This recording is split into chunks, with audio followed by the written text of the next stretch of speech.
and we are live with my good buddy Gary Kent is here. What's up, bud? Hey, man. How you Good doing? to see you. Hey, it's been too long. I can't believe I haven't had you on Smarter San Diego. I know.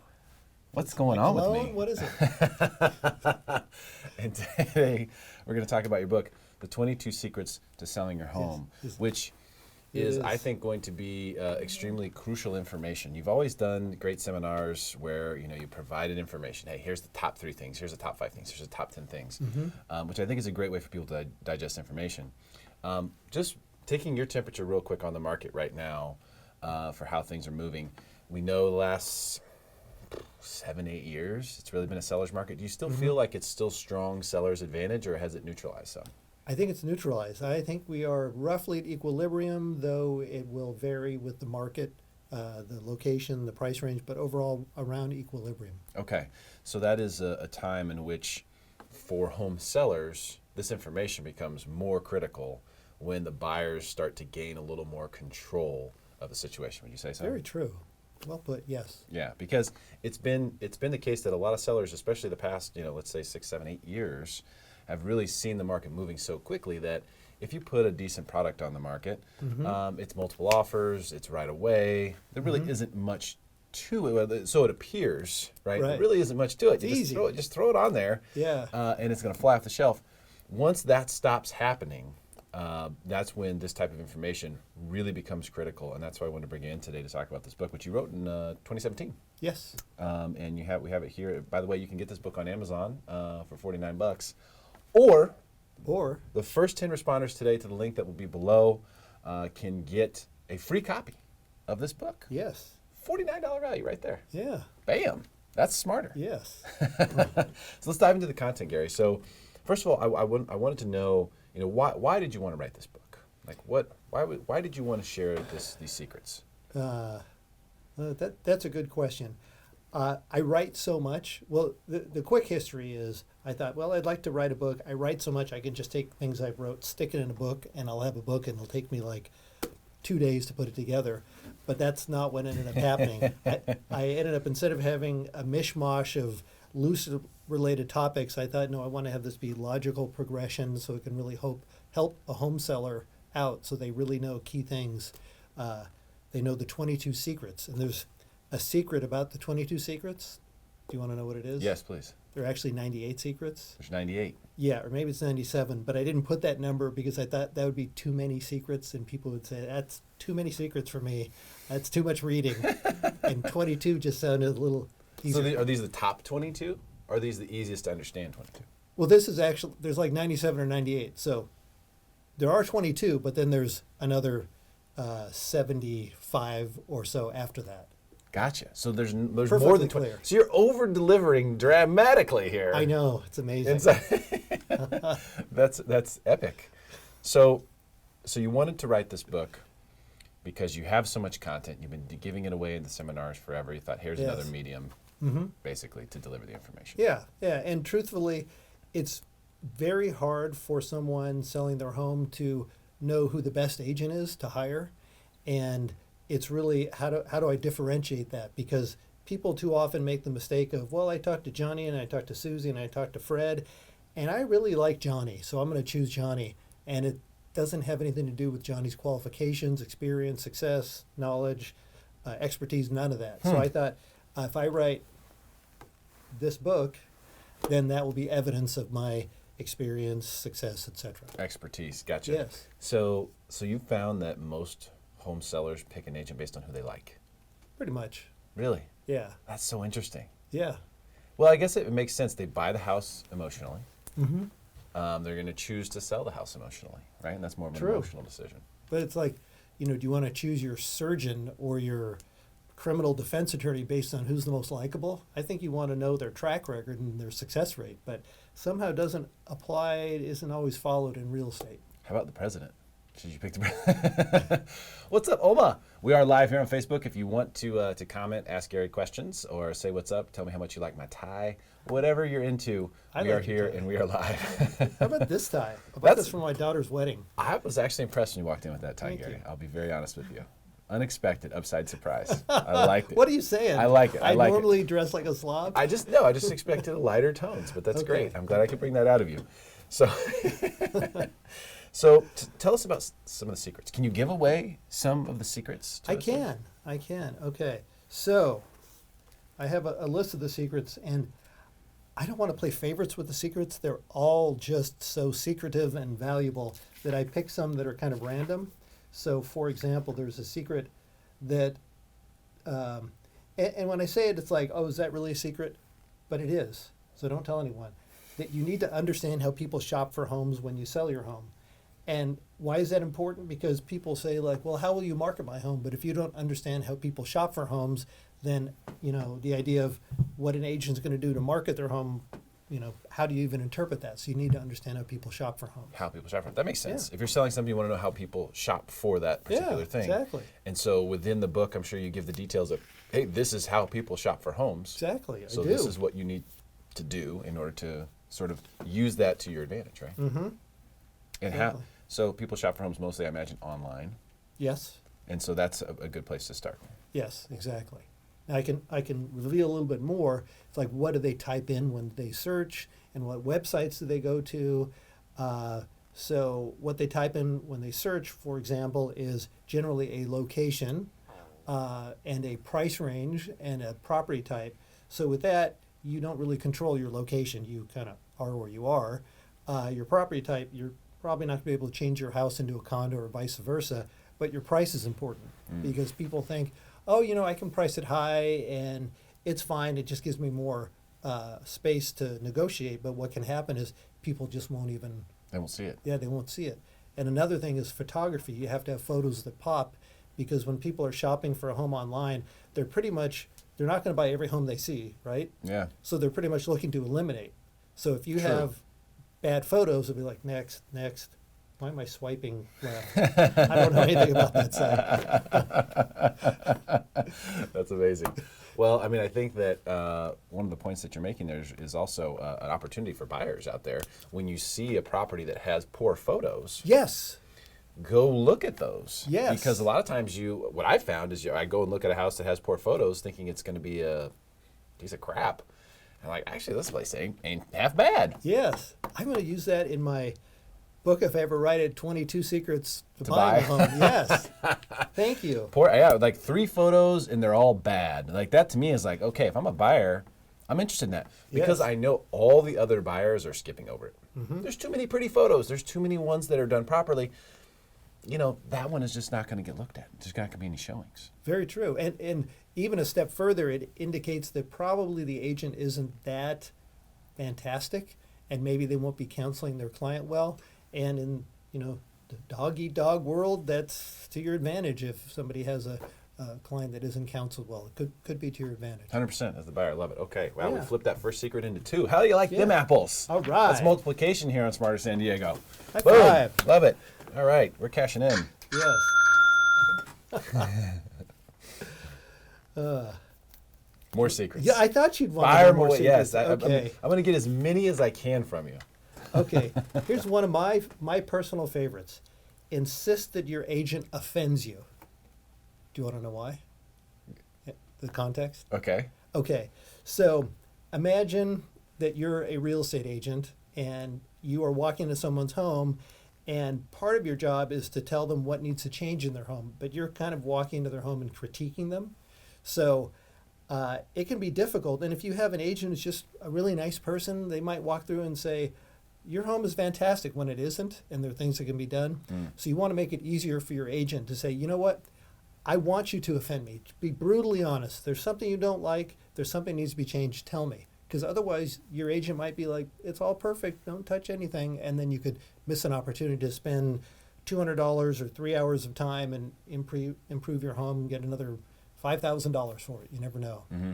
Yeah. So Yeah. you want to be comfortable, empower your agent to tell you the truth. Yeah. In fact, I have a story related to this. Okay. It's not that these people didn't give me permission. Well, they didn't, but I spoke my mind anyway. But about 25 years ago, I walked into this condominium, and kind of when I walked in, it kind of hit me, the pet odor. And I love pets, absolutely love pets. So we sit down at the table, and I said, well, one thing I think you should do is shampoo the carpets due to the pet odor. You know what they said? We've never owned any pets. Oh, Yeah, it was pretty snap. awkward. We have actual footage of Gary giving that. That's what happened. That was actually my response. Don't. Yeah, exactly. So we have a question from Olma. We are live here on Facebook. If you want to ask a question, she says, I do have a hard time picking an agent. I need to make, I'm going to actually look over here. It's much easier for me to read. I need to make sure I can personally work with them. I tend to get very involved in the purchase or sale. I do ask for previous sales and ask for previous experiences. What is something else I should look for in an agent or ask for? That's a good question. Okay, you look at previous sales, because that's one of the most concrete. It's data that the agent hopefully isn't going to fake. Mm-hmm. So there's that, and this isn't going to help you, but I am working on a list of questions that you can ask an agent that are a little more, that require a level of knowledge. You know, something like, what is an IRS Section 121, or what is IRS Section 121, which all agents should know, but most agents, if you say that, they have no idea. So there's other questions that can kind of test an agent's knowledge, and I'm working on that. Okay, gotcha. Yeah, I think that's a good idea, and a very good question of, hey, what question should I ask? Yeah, good one. I think it's a good idea to ask the questions that are important to you, but also to maybe survey some of the people who you know have been through the process as well, and just say, hey, what would you suggest me asking? Like, did you have a bad experience in any way? Is there something you wish you had asked your agent? It's always a good idea to do that too. I think, most of the times people are asking, hey, how many homes have you sold, and things like that. I think list to sale price ratio is a really telling stat as well. Again, the hard part is you're sort of trusting the agent to give you that information. So how could you ask a question that is completely, unfallible, where they can't slide one past you on it or BS their way through it? That's tougher, But I think that one of the most important questions you should ask is, how available are you? How will we communicate? Sure. Because if that is unknown, or if they just say, well, just call me. Okay, well, what if you're on the phone? Or what if you don't get back to me after 4 hours? Or something like that. The communication seems to be the thing that, after the fact, what I've noticed, home sellers and home buyers for that matter, will have a bad feeling about, or they didn't like the communication experience that they had with an agent. When I'm hearing complaints, that's a lot of times what it is. And so I think if you can be clear about, hey, how are we going to communicate with one another? Who am I going to be talking to? Am I talking to you? Am I talking to someone else? There's someone else who's running point on this. Like, who can I get things done through? Who can I get my questions answered through? And how do I communicate best with those people? I think that's really important, because you want to feel comfortable with that. And if you're going to be communicating with someone else, you might want to meet that person. Or you may want to, have a phone call with that person. So I think communication is really the key, in my opinion, on that. Yes. Is there a secret about communication, Gary? A secret? One of the 97? Not in the book. I've got other secrets, but not about communication. Hit me with another secret. Thank you. Great question, Olma. Should you get a pre-sale home inspection? So, is this a secret? I don't know, but I call it a secret. Yes. Thank you. And some of the benefits, because people say, should I get one? And I say yes. And here are some of the benefits. One is you get to select the home inspector, so it's not some random person that you don't know. Another one is you get to hear directly from the inspector himself or herself as to what has been found, and you can ask questions about it. Another benefit of that is you have time to get bids to repair things. So rather than during escrow, they get the home inspection, and then you kind of have to guesstimate what the cost is as you negotiate these things. You also get to know in advance what the costs are that you may incur. You may get a higher price if you're able to say, here's my inspection, and we did, these 22 things on the list. So there's a lot of benefits. Oh, huge. Actually, I think I'm just going to go ahead and... That's beautiful, because number one for me on that is you're determining who has the hand in the situation. So if you allow the buyer, because remember, when you're a seller, you're actually at a disadvantage in the market, always. It's from a negotiation standpoint. Now, when the market's red hot, of course, that can change things. But you still have to go first. You have to name your price first. So you have to go out there, which is a disadvantage in negotiation. And then, whenever you do accept an offer, you have to come off the market. So the buyer has a lot of hand there. And how can you reduce that? Well, the best way you can reduce that is to price your home more aggressively, and also to get a pre-listing inspection. You get the pre-listing inspection, then you know now all the secrets. There's nothing that can come up. There's no 11th hour BS. There's no renegotiate. You know what's there. If something needs to be fixed, you fix it. You fix it ahead of time so that that inspection goes smoothly when your buyer comes through. You don't have to go out of escrow and come back on the market. How many times do you see listings come back on the market and then go into escrow for less money than they were the first time? A lot. Most often, right? Yes. So that can cost you real money. How do I get one of those things? It's just a Fire, Amazon Fire. Okay. Yeah, with a free app. That's my parting gift today, isn't it? Yeah, Amazon here you go. Fire? Here it Okay, is. thank I you. get a book, you get that. So I mean, I think that's where you really have it. It's like, hey, how do we set ourselves up to have the best negotiating power possible? Mm-hmm. It has to include, I think, a pre-listing inspection. Yes. And you brought up something else that's one of my secrets, and that's, I don't have the title in front of me of this chapter. By the way, they're all short, bite-sized chapters. And that is value range pricing, because when I discuss value range pricing with a client, I will actually say to them, typically when you negotiate, you're at a disadvantage as the seller because whoever states their price first is at a disadvantage. So value range, which I do about a third of the time, you're saying instead of like, here's my asking price, you go like, well, somewhere around here, what will you pay for my house? Mm-hmm. So. Now, did you get the listing on the pet odor comment? I forgot to ask you that. No, did not. Did not get it. No, but I will still tell you if you have a pet odor in your home because I care about you. Awesome. Is that the sound of me being shot? That's the sound of not getting the listing. Okay. So now if you walked in, would you check and verify if there are pets first? Like, would you look for a dog kennel or something? Truthfully, I've never had that experience since, but I would do that, and then I would probably just not say pet odor. I would say there's some. Could freshen it up in here? Yeah, let's freshen up. Let's get some Febreze and spray it around. It's always a good idea. Yeah, I'll get zero res in here. Pay for it myself. How about that? Yes. More secrets, Gary. Are you willing to share Okay. more? For you and your audience, yes. Awesome. Okay. So, my top 10 cheap fix-ups. Ooh, Numero uno, that's juicy. for Spanish speakers, numero uno, is clean your home till it shines. That's the number one thing on the list. Okay. Because if you clean it, costs you virtually nothing. You can pay a pro $200, $300. You'll get back 10, 15, 20 times what you invest. Another one, brighter bulbs. Sometimes people have lower bulbs, lower wattage bulbs. You want to have high wattage bulbs, get more light in. And That's a really big tip, actually, Yes. on the lighting, because you can see it sometimes in the photos when you don't have a great photographer who has their own lighting setup and they're just using the lighting inside of a house. You can see when they have those sort of old, more orangey, dark yellow kind of lights versus Right. like the blue light or the white lights that we have in here, where it's just really bright and just lights everything up right away.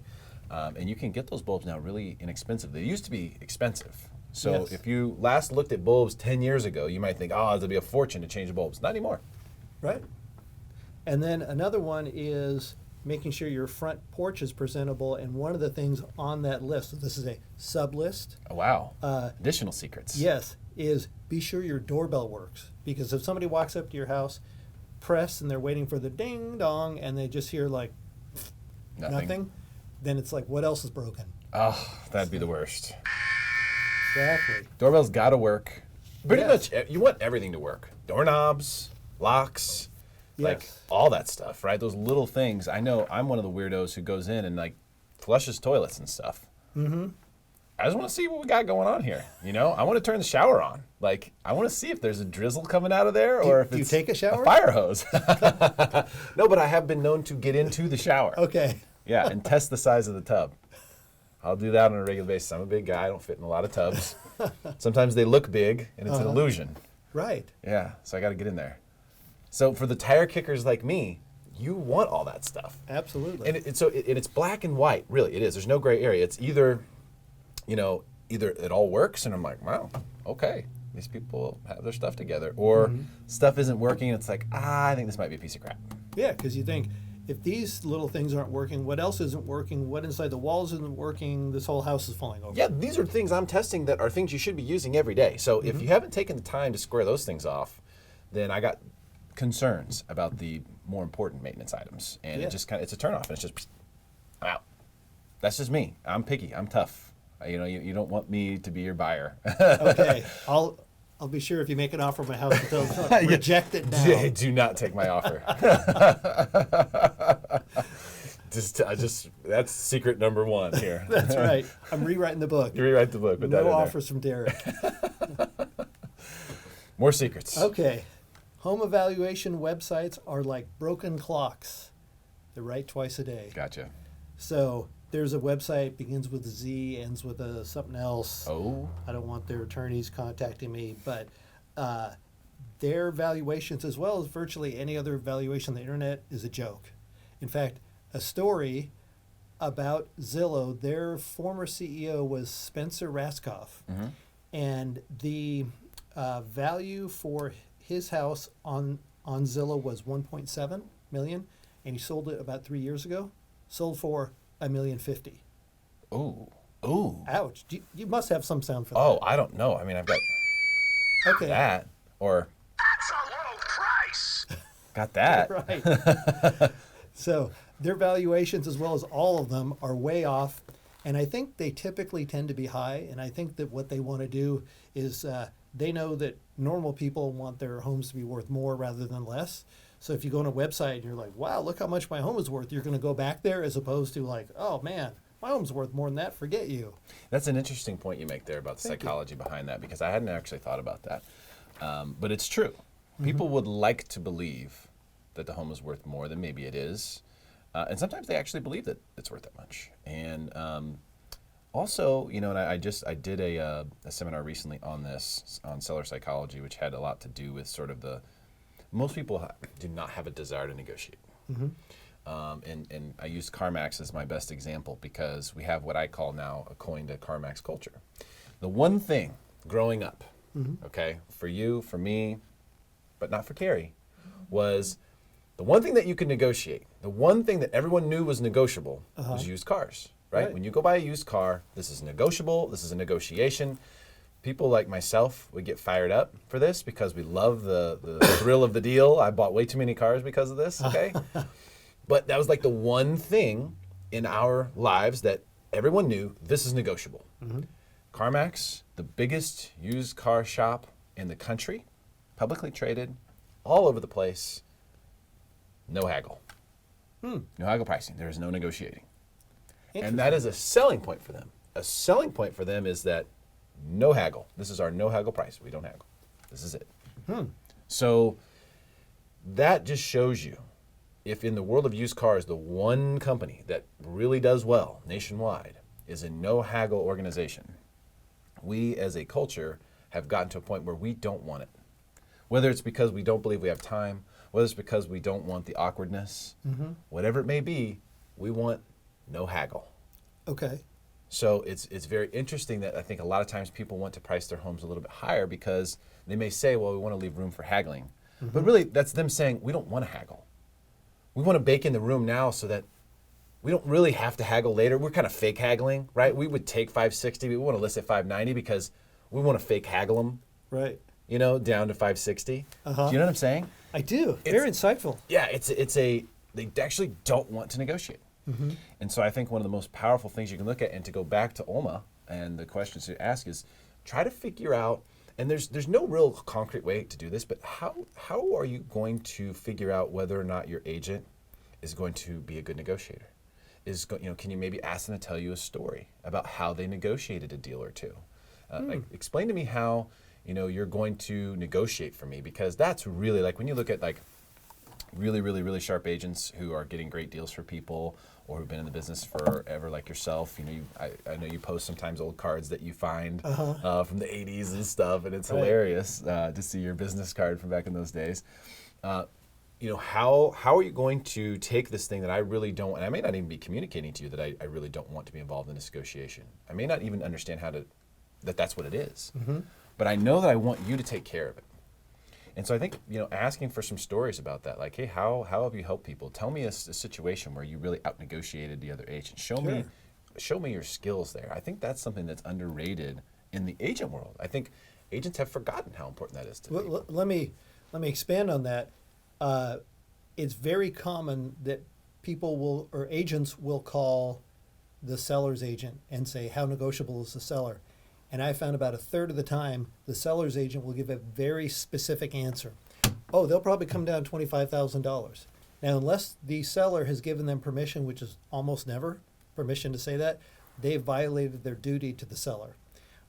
So good agents, and myself included, I don't answer questions like that. It's also funny, sometimes an agent will call me with that question, how negotiable is the seller? And I'll say, well, we think we're price right. What will the buyer pay? Then a third of the time they'll tell me, oh, they're willing to pay full price. Oh, they're only come in 20,000 below, or whatever the number is. Mm-hmm. So I kind of turn the tables on them. It's kind of fun. That's hilarious, but it's true. And honestly, I can personally, as a non-agent, make that call as well and get a lot more information that I should be able to get. So True. Maybe that's the question you should ask homeowners. You should say, how much information are you willing to give other agents and or buyers and or their representatives about what we've talked about privately? How much of that information are you willing to disclose? Because a lot, and I would say half. So when I reach out about these things, it's usually for a friend or something like that, and about half the time they just spill guts. Mm-hmm. And the other half the time they don't respond to me. Right. And so but I mean, it's 50-50. So that is a really, really, really big deal, and an excellent point that you're making there, because it's too often person is supposed to protect your interest, maybe looking out just for their own interest, and their own interest is to get this deal done sooner rather than later. So, hey, we got a buyer here on the hook. Okay, hey, yeah, sure, let's just figure the deal out between the two of us. Forget the buyer, forget the seller. Let's see, what are they willing to pay? This is what my people are willing to do. And it reminds me of attorneys, no offense, and like a divorce case or something like that, where they're communicating with each other directly. It's like, hold on a second, Anyway, thank you, Alma. I appreciate that. Patrick has a question here. What's up, Patrick? We are live here on Facebook with the legendary Gary Kent in the studio for the first time on Smarter San Diego. I can't believe it, but he is here. He says the automated values are expected to replace appraisals for lower price point homes. Thoughts? I don't know if that'll ever really be the case, but I will tell you this. I do know in the lending world there are appraisal waivers taking place for refinances. When people are refinancing, and it depends on other things like credit and stuff like that, LTV. Yeah, loan to value, exactly. Yeah, but in certain cases, they're actually waiving the appraisal. Now, I don't know if they're doing that from an automated value model, or if they're doing it just because they're like, hey, this guy's got great credit, there's skin in the game, let's just... I think it's probably automated valuation. You think so? Yeah, and I think part of that is probably that there has to be enough of a cushion where they say, well, we think it's worth $400,000 or $1 million, and if it's really worth $970, we're still okay. We're still okay. The lender's still protected. So they probably want like a 10%, variance or something like that. And if they're within that range, then they say, okay, yeah, we'll just punch it through. You got a good credit borrower, it's an 80% deal or whatever. Yes. But I don't think you're gonna get. I don't think this AVM thing is ever going to really be truly fully dialed in until everyone has Alexa in their homes and they're able to somehow spy on the inside of your house, Right. I mean, until that happens, the AVMs just won't be able to get you all the way there. They're probably as good as they're going to get, to be honest. Yeah, I agree, because there's just some information that they don't have. Like you said, the inside of your house, these algorithms, they don't know that the neighbor next door doesn't mow their lawn. They don't know that there's a tree blocking the view or not blocking the view. They don't know how much of your yard is usable and all these things. And even if they were able to figure that out with satellite technology or whatever, even if they were able to somehow dial those exterior items in, I think the thing that they're definitely not going to be able to ever figure out is, how dated is the interior? Right. In comparison to what's going on in the market or what buyers are willing to pay for. How updated is it? And how valuable is that? Or this floor plan, where you walk in and the stairs are right there. Like, how much does that deter people who want this open landscape now? And that's what everyone wants. Or if someone has the open, how valuable is that? I just don't think you're ever going to finishes, layout, updates / upgrades. I just don't think you're ever going to be able to dial that in Better than they have now, which is pretty much just a guess on comps and flat numbers, bedrooms, bathrooms, square foot, neighborhood, boom. Right. It's like I just don't know that they'll ever get any better than that. That's Agreed. my opinion. Sorry, Patrick, for not really having an answer for you on that one. And I don't think the lower price point is necessarily easier. I mean, if you're talking multi-million, then yeah, because I don't even know where they come up with the prices on some of those. But really what you're talking about, where they could really get close or where they tend to be more accurate, when you talk about being right twice a day like a broken clock, is in those model match situations where literally same street, same model, planned unit development, this is plan, this is design layout C21 of this development. And then this is also C21 and this one just sold and And I'd say also newer construction, because if it's Sure. what you're saying, but it's 50 years ago, those houses are going to be modified quite Totally. a bit. Yep, that's a good point. So it's got to be newer, and maybe lower price point, maybe smaller. Square footage does help, but I don't think that it makes that much difference if you're in a community like of 4,000 square foot homes. If it's a tract community, then they're going to have a better chance of being accurate with it. But I hope that we never are relying on that entirely, because obviously, as you've seen, I know I've seen, it's been dramatically incorrect a bunch of times. Has led people to make poor decisions, to be honest, and that's why I say, hey, just read what it says on the websites. I don't care if you're on Redfin, Zillow, any of these places. Follow the disclosure trail. There's a little icon right next to where it says that estimate. Click on that, go down that rabbit hole, and see what it says. Every single time it says the same thing. Call a real estate professional, get a comparative market analysis. This is not meant to be an appraisal. This is not meant to replace appraisal. This is just a wild guess. And that's what it all says when you get dove down into it. Okay. Yeah. Yep. We looked at getting info on appraisals. Industry, yep, are saying appraisals are best. Yeah. Well, I think residential appraisers are somewhat at risk for their jobs because of the way that appraisals are handed down now. It's not the cowboy days of, oh, we need an appraisal. Hey, call Matt, the appraiser. I know a guy, Matt Rains from Rains Appraisal Survey. Great guy, great appraiser. But people don't call Matt for appraisals anymore. You have to go through appraisal desks and appraisal management companies and all those things. Yes. So it's a different ball game. So I do think appraisers are potentially at risk, but I don't think that it's necessarily because of the automation. It's more of just the way that appraisals are done. So hopefully that helps, Patrick. More secrets, Gary? Do you have more? I've got more. How much time you got? I've got time for at least one or two more. Okay. Here's one that's maybe a little counterintuitive. Okay, I love Ready those. for- okay. How not being in a rush can cost you. Interesting. How could this be? So a lot of the time when I have a client who says, I'm in no rush, I'm not going to take the first offer, it's fine if it takes several months to sell, that can cost you, because typically you're going to get your best offers in the first few days or a couple of weeks. There are certainly exceptions, but if you have a policy of, I'm not taking any offer the first few days, I'm in no rush, I'm just going to wait this thing out, it's very rare, because when you think about it, the new home on the market, people are excited about that. Oh, this one just came up 2 days ago, let's go see it. But then when somebody says, yeah, this home has been on the market for 2 months, it's like, oh, okay, see you next week. No rush. So people are going to be like, I got to get this. I got to make a good offer now before somebody else does.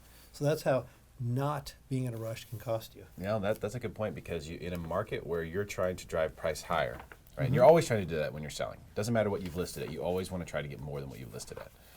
If you're going to do that, it's going to have to kind of be a frenzy. Like you won't be able. The offers don't get higher over time. They tend to get lower.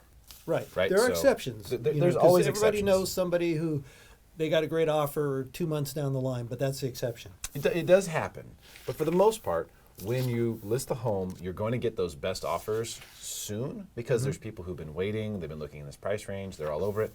The lazy shoppers are not the ones who are usually the one that are like writing the highest offers. It's usually the people who are on top of it. They're looking at it. They have a reason. They need to move. They need to be in that school district. They need to be in that neighborhood. They're waiting for a house like yours to hit the market. Those are the people who are going to be more aggressive. Versus the guys who's just sitting back going, we don't really need to move. We're month to month. Oh yeah, we'll go look at that one. Well, let's write them an offer and let's see. We don't have to do anything though. We're cool. So I totally get what you're saying. Is be prepared to sell when you hit the market and have that be part of your strategy. Your plan is we're hitting the market to sell Yes. and to sell quickly, because quickly means most likely the best price for you. Very true. Want another secret? Yep. Okay. Never fall in love with your buyers. So it's become very common for smart buyer's agents to include a little letter, a photo of their clients. You know, this is John and Susie. They're newlyweds. They're buying their first home, and many people will fall in love with them. And I've seen home sellers be willing to sell for less. Now, I'm saying never fall in love with them. I mean, it's your money. So if you want to sell your house for less to someone because you like them, go ahead. But my job really is to get you the most money. That's a big part of it. So I always tell my client, yeah, John and Susie, they're cute, but these other people, they got more money. So take their offer. I got to say, Gary, you are one tough sucker. I like it, though, because it's business at that point. Yeah, And exactly. that's what you're there for. And not that you're trying to call anybody out for a good buy. That's a good buyer's agent, right? They're trying to Absolutely. get the lowest price. That's their job. They're on the other Yes. side of the deal, trying to work you down.